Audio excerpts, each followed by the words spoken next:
Would you love for your husband to apologize when he says or does something that is critical or unkind or hurts your feelings? But he doesn't.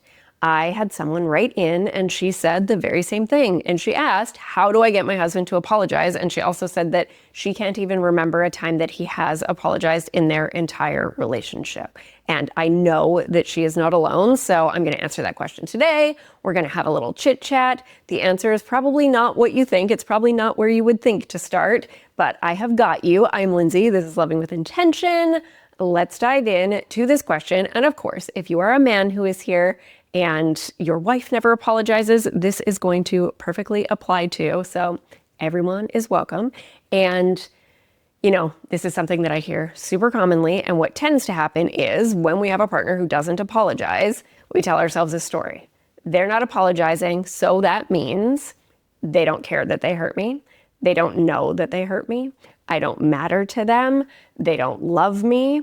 Now, all of these things that we say in our brains, we don't say to ourselves. The story that I'm telling myself is they don't love me. The story that I'm telling myself is they don't care about me. The story that I'm telling myself is they didn't even notice that they did that thing. We don't say it like that. If we did, that actually changes things. What we say is they don't care. They don't love me. They will never apologize. These are the things that we say. That's how our brain works.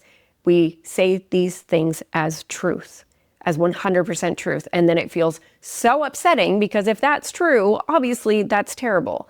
The truth is, the reality is that more often than not, these are just stories that we're telling ourselves and they are not based in truth. Even if it looks like your husband doesn't care and you've been together for 30 years and he's never apologized.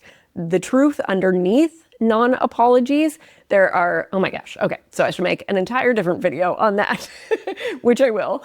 Let me know if that would be helpful. But there are so many reasons that people don't apologize. And this could be, you know, just to like dip in a little bit, it could be that they never saw apologies from their caregivers. So that wasn't something that modeled for them. Maybe they saw their parents fight, or maybe they saw, you know, their dad snap at their mom or vice versa. They never saw them apologize. So how would they learn it? And maybe they didn't have apologies given to them. So obviously parents say things and do things that hurt or upset their children. Maybe your partner as a child never had an apology. Maybe they were forced to give apologies to their siblings. You know, the whole like line you up together, look face to face and make you say sorry. And maybe they have a really negative experience of that. So now they subconsciously just learned like, it doesn't feel good to say sorry, so I'm not going to do it. It's not a conscious thought. There's also cultural factors to take into account. There is even more negative experiences with sorry. Maybe when they apologized to their parent, they were told, you know, they got in more trouble. Like if they said, I'm so sorry that I did that. I'm so sorry that I broke that. I'm so sorry that I did that to my sister. And then they got grounded or they got punished. So subconsciously they linked that together. When I say sorry, I just get in trouble. So they learn, I'm just not going to say sorry because then I won't get in trouble. As an adult, of course, that's not what they're consciously thinking, but that's what happens. And these are just a few things that could be going on under the non-apology. So many things. Should I make a video on that? Feel like I probably should.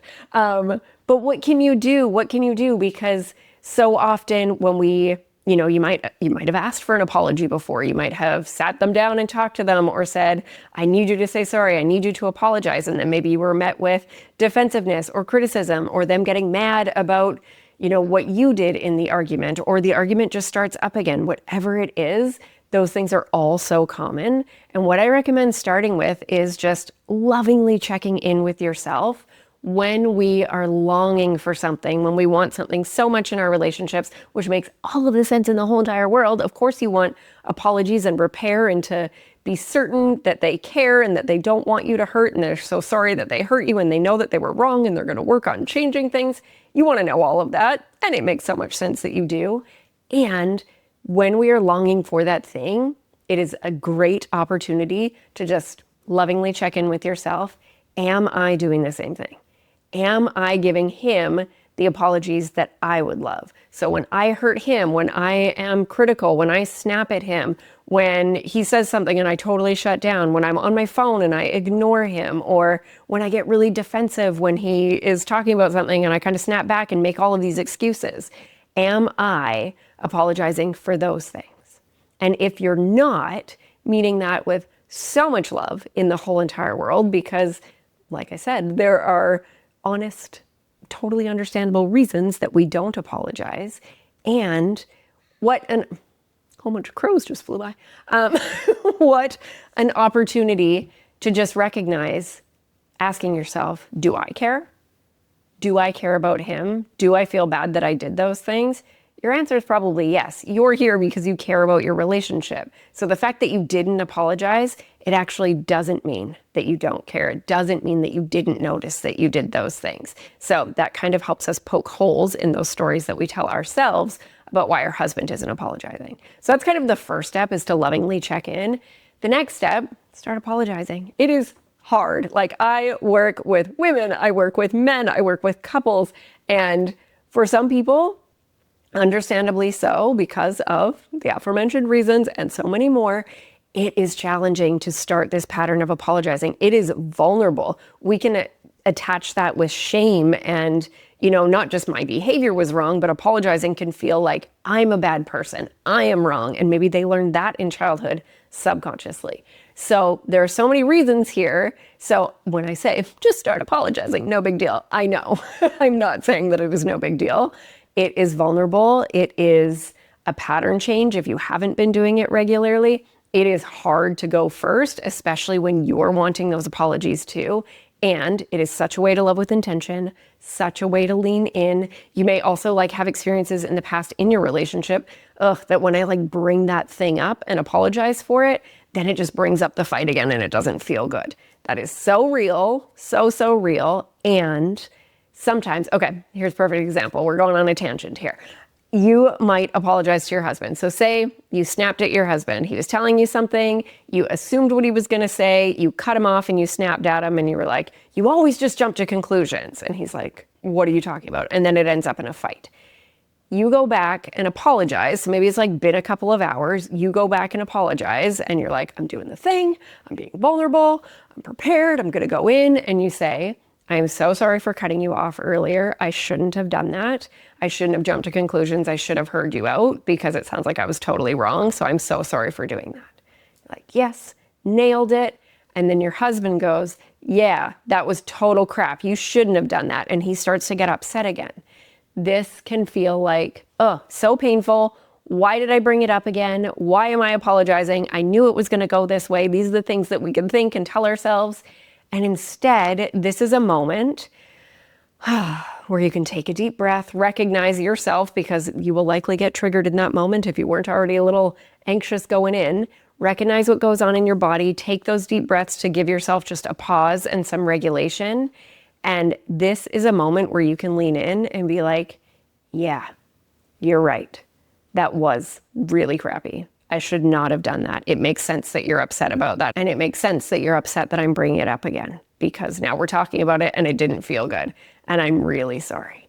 That right there, that could help diffuse the situation, because now he's feeling heard. He's feeling seen. When you brought it up, it likely triggered something inside of him from what happened earlier. So his nervous system gets activated. He starts reacting from that place like we do. I'm not saying this is okay at all. This is just what humans do. And this is a moment where you could easily get caught up in a fight again. And instead, this is where we get to double down on our apology. Doesn't make his behavior okay right now. We can talk about that outside of this triggered moment. You are not likely to be heard within this triggered moment if you're about to bring up your feelings. And if your goal is connection and to be heard, it is so much better to wait to bring them up. So this is where you get to double down on that apology. You might get to triple down on that apology. And if he still keeps popping off, that's where you can take a deep breath and be like, your feelings matter to me so much. I'm going to just pop out of this conversation because I can't hear you right now. I really am sorry. And I want to talk to you about this so we can come back to this. So that's a really beautiful way to lovingly take space. It's hard though. I'm not saying that this is easy, because nervous systems are popping off. You are in fight, flight, freeze, or fawn. It would be so easy to jump into defensiveness, criticism, totally shut down, not be able to talk, try to go into people pleasing, all of the things because of the state of your nervous system. So this takes practice. This is why one of the pillars of my love journey process is nervous system love, because if we are not tending to your sweet, sweet nervous system, anything I tell you, all the tools, they just go out the window. So that's where this pause comes in, the taking deep breaths, the recognizing your nervous system cues. So that, I think, yeah, we definitely went on a tangent there, but that is how what can happen when you apologize, because I want to keep it real. I don't want to be like, you're just going to go apologize. Everything's going to go perfectly smoothly. It's going to be great. He's going to start apologizing back, because that's not the reality. So I want to prepare you for what could potentially happen. What could also potentially happen is he could say, thank you.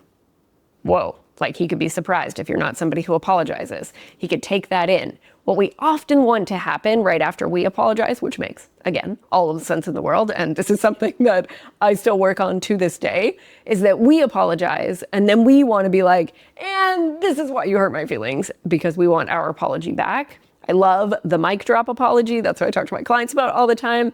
Apology, mic drop, leave it, let it land. We can talk about our stuff later, because our goal right now is to own our stuff and connect. And then the other thing that I recommend when it comes to apologies is talking about apologies outside of a triggered moment. So not when something's going on, not when you're wanting an apology for something, not when you have to give an apology for something, but instead bringing it up in a way of, your husband may know that you're interested in relationship growth things. So you could just say, I watched a video, or I was just reading or hearing about apologies today, and I never even thought about this before. I'm curious, what did apologies look like for you growing up? And you can share what they look like for you growing up too. And just say, like, if you haven't, I never really thought about this before, but I never really saw my parents apologize, or my parents apologize to me all the time. Like, maybe you're somebody and it's super easy for you to apologize. Maybe you grew up with apologies. There are so many ways that this could look, but having a conversation with like no expectation, no pressure, just compassionate curiosity about what your husband has experienced, or wife, depending on who's watching this. But speaking to the woman who wrote in with this question, just having this compassionately curious conversation is so beautiful. It gets things going. It takes the pressure off. It's not talking about anything specific in your relationship. It's just getting that conversation going of curiosity and addressing, what was our experience? And you might even share, like, I get it now. It makes sense that I don't really apologize because I never saw it. And when they share what comes up for them, you might have follow-up questions like, oh, what does it feel like for you to apologize now? Or I'm realizing that, I haven't really been apologizing to you. And also, goodness, we could do a very long video about this. So maybe this is another video too. Let me know if it would be helpful. Like the 5 love languages with Dr. Gary Chapman, there's also 5 apology languages. And I know love languages can be controversial. I don't think that they are the be-all, end-all. And in every couple that I've worked with, the love languages have been a game changer and have been impactful. So anecdotally, and in my relationship, I have seen that they are impactful, and same with the apology languages. So there are 5 apology languages, and if you don't know yours or your partner's or your husband's, he might have been apologizing to you all along and you don't even know it because it's not in the way that you want to hear it. So let me know if you want a video on that too. And that is where I would start. So that is where I would start. First, compassionately, lovingly looking inward and asking yourself, do I apologize? And if I don't, what might be the reasons for that? And then you can see that the reasons probably aren't that you don't care. And then you can start to poke holes in those beliefs you might have around why your husband doesn't apologize. And the next thing is starting to lean into apologies and learning to like double down, triple down on apologies and create those boundaries to create a safe space for yourself if things are getting out of hand, and then coming back to conversations later when nervous systems are more regulated. And then the third thing is starting to have compassionately curious conversations about apologies, just in general. Those are 3 powerful things that you can do that can bring apologies into the awareness in your relationship and start to shift things.